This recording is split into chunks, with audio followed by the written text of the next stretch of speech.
Chapter 2 The Dead Rise.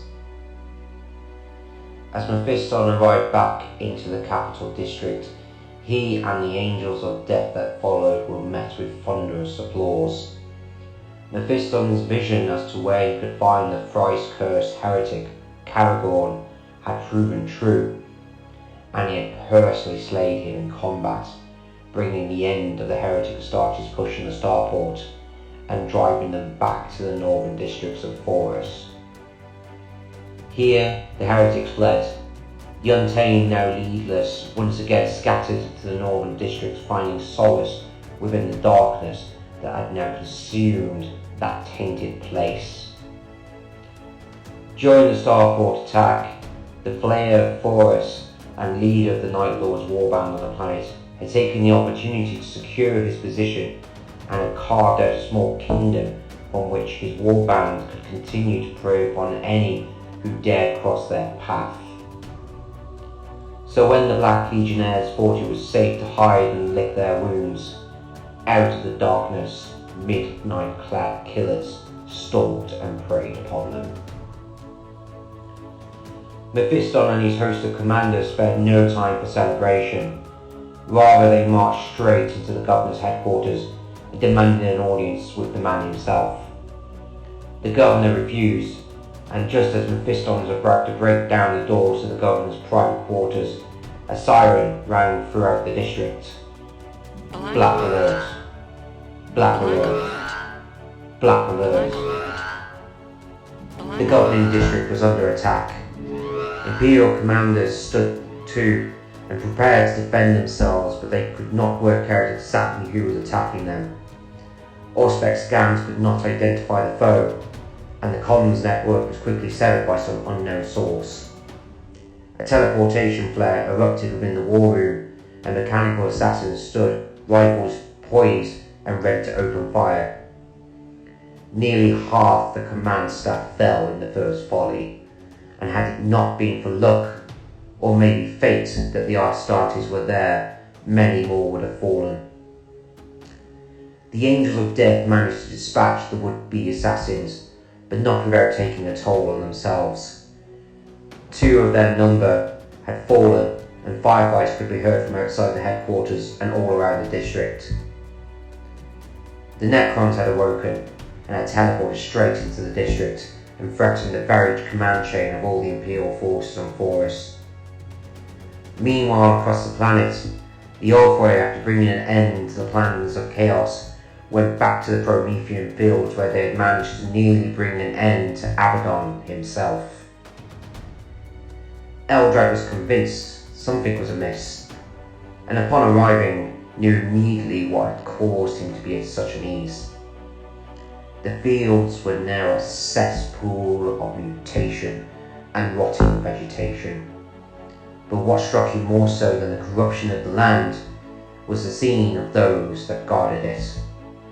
Aldari and Chaos alike stood together, but now repurposed and reanimated. Those that had fallen here had risen once again in the service of Nurgle, and the undead now claimed this place. It was many weeks before the Necrons had been contained and the threat neutralised in the governing district.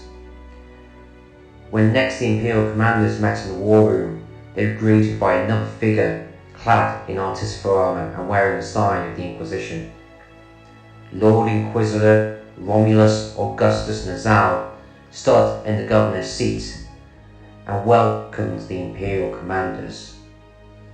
It appeared that an encrypted message had been sent from the command network when it became apparent that the governor had become lax in his duties, and Romulus had seen to the removal and execution of the governor.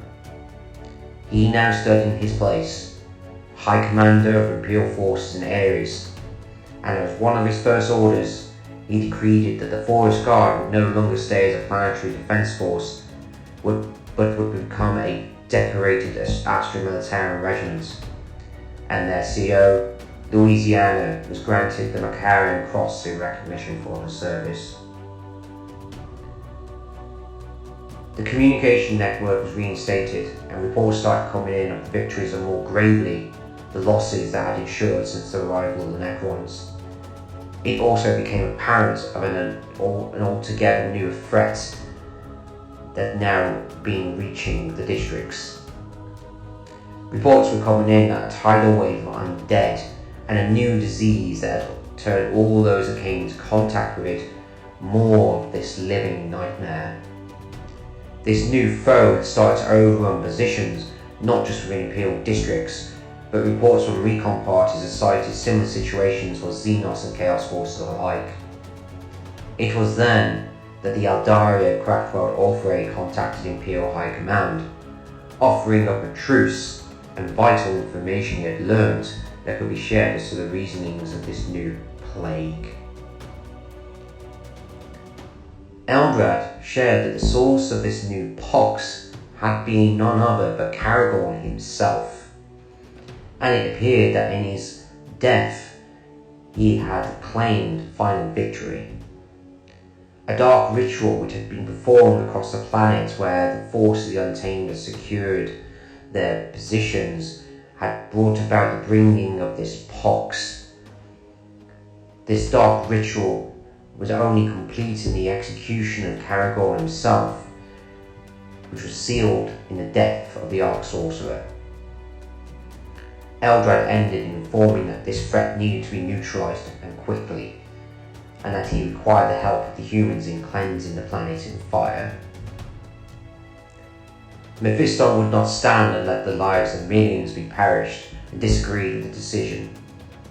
But the Inquisitor sided with Eldrad as part of the Audio Malleus. He knew all too well the risk of contamination on such a scale, and ordered the rights of exterminatus on the planet.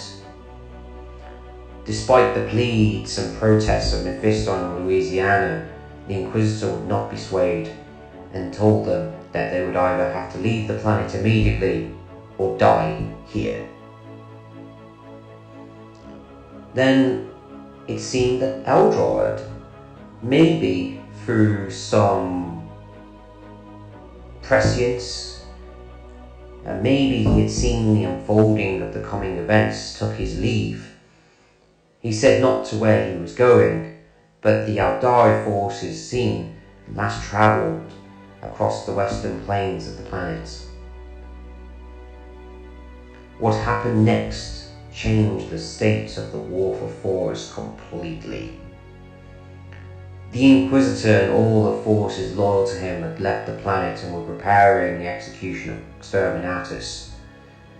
But much to his amazement, Mephiston and many more that remained on the surface, and they were not willing to let all the sacrifice of thousands go to waste, and not about to lead the populace to their doom.